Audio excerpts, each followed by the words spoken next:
Hujambo na karibu kwa mara nyingine tena mtazamaji wa The World News katika kipindi hiki cha ulimwengu wa siasa. Naitwa Dam Hussein. Mike Pence alikuwa makamu wa rais wa zamani, amemuonya Trump kuwa itabidi aingie tena katika mapambano dhidi ya Iran ili kumaliza kazi nchini Iran. Shirika la habari la Independent limeeleza Pence, ambaye alikuwa na shauku ya mapambano dhidi ya Iran, anadokeza kwamba hatua zaidi za kijeshi zinahitajika ili kumaliza kazi, huku vita vikiendelea hadi kufikia miezi zaidi ya 6. Makamu huyo wa rais wa zamani Mike Pence amemunga mkono kwa dhati bosi wake wa zamani kuhusu vita vinavyoendelea vya Iran katika mahojiano ya jana Jumapili, na kuonya kwamba hivi karibuni Donald Trump angelazimika kuingia na kumaliza kazi na kupata ushindi wa mwisho wa kijeshi kwa jeshi la Iran.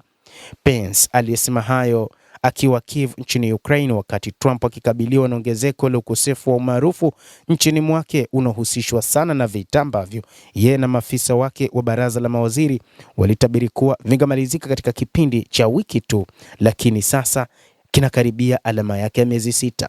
Makamu wa rais wa zamani alisema kuwa jeshi la Iran na uongozi wake hawakuwa wakitambua ukweli uliopo, na akadokeza kwamba kutumwa kwa vikosi zaidi ndani ya Iran kungekuwa hatua isiyoepukika inayofuata. Nadhani wakati utakuja mapema zaidi, wakati rais na mshirika wetu Israel watalazimika kuingia na kumaliza kazi, makamu huyu wa rais wa zamani anasema. Mike Pence aliongeza kuwa mazungumzo yenye lengo la kuanzisha na kuongeza madai ya kusitisha mapigano kwa siku 60 yalikuwa ni bure, akiongeza kuwa Iran haitakubaliana na masharti ya rais hadi viongozi wake wakubali hadharani kushindwa kwao kabisa. Hufanya amani na adui yako, unafanya amani na adui yako aliyeshindwa, anasema makamu huyo wa rais wa zamani bwana Mike Pence. Maoni yake yanakuja wakati meli ya USS Abraham Lincoln ikiondoka katika eneo hilo la Mashariki ya Kati baada ya kubadilishwa na ile ya USS George Washington. Kupanuliwa kwa miezi 9 kwa meli hiyo yenye shehena ya ndege zisizokuwa na rubani ya Lincoln kulizua ukosoaji juu ya Capitol Hill baada ya ripoti za vyombo vya habari kuibuka juu ya uhaba wa chakula, masuala ya usafi na masuala makubwa ya afya ya akili yanayoendelea miongoni mwa wafanyakazi. Maafisa wa Trump akiwemo waziri wa ulinzi Pete Hegseth wamedai kuwa ripoti hizo ni za uongo.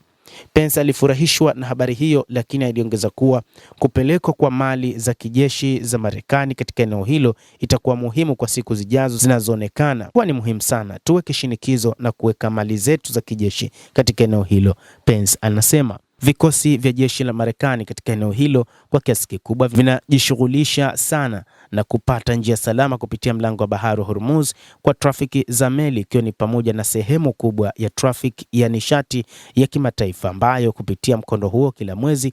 Ripoti kutoka shirika la habari la Axios wiki iliyopita ilifichua kwamba vikosi vya Marekani vimeanzisha njia salama ya meli nje ya pwani ya Oman kuruhusu kupita meli 15 hadi 20 katika mlango wa bahari huo kila siku, chini ya vikwazo vya trafiki kabla ya vita, lakini bora zaidi kuliko kusimama kwa muda wa wiki.